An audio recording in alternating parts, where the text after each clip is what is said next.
Greetings, family, and welcome back to another episode of the Pure Vibes Podcast Show with your host, Shaka Heru, aka the Far Right, the Fresh King. And today I want to discuss vaccine. To get the vaccine or to not get the vaccine. The choice is yours. But I want to share some historical treasures with you that you might not be aware of or you might not ever heard of. You see, back in 1706, there was an enslaved West African, Onesimus, and he was named that by his slave owner named Cotton Mathers. Mathers named his African brother after a biblical slave, and the name meant useful. Mathers also believed that it was a slave owner's duty to convert the slaves into Christianity and to educate them.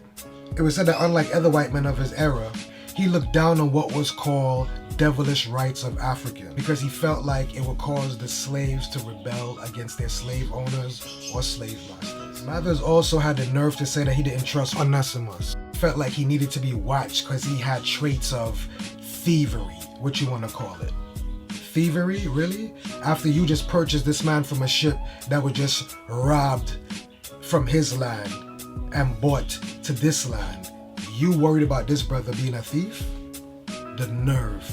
He also wrote in his diary that he felt that Onesimus was wicked and useless. In his biblical slave name meaning useful, now he's calling him useless. But in 1716, something funny happened. Onesimus told Mathers that it was something that he knew about the smallpox disease, and it was how to prevent it.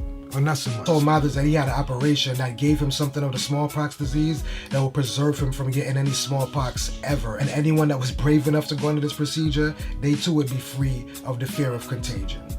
Onesimus told him that the operation consisted of rubbing pus from an infected person into the wound on the arm of the infection of another person. And once that material was introduced into the body, that person was inoculated, basically meaning treated or vaccinated, basically.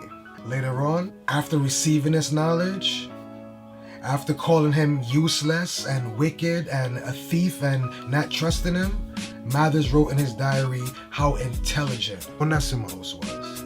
It wasn't fully yet what we consider today a vaccine, but this is what sparked the idea in the minds of what we have now and what we call vaccines. The 2016 Boston magazine, Onesimus was named as one of the best Bostonians of all time. Now, I'm not telling you because this is an African that bought this to the European that we should jump on it. You still need to do your homework, do your research, and see what's in these vaccines before we go around just taking vaccines.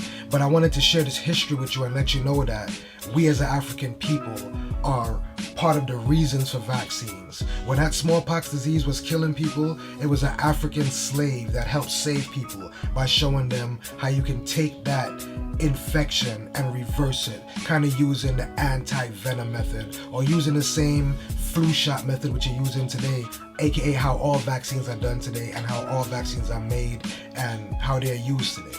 So yeah, this has just been a historical moment to know that the African has always played some type of part of history. Like I said, don't ever take my word for it. Make sure you look these things up and do your homework and do your research so we can always be grounded in our history. Because we need this research to understand our history and the roles that we played and our ancestors have played in history. So as the world searches for a cure for this coronavirus, aka COVID-19, let's never let them forget that it was an African that pioneered a solution for a world crisis, and he did it ahead of Western medicine. Yeah, family, give thanks for coming to check out another episode of the Pure Vibes Podcast Show with your host, Shaka Heru, aka the Far Right, the Fresh King, saying peace, love, and prosperity until next time.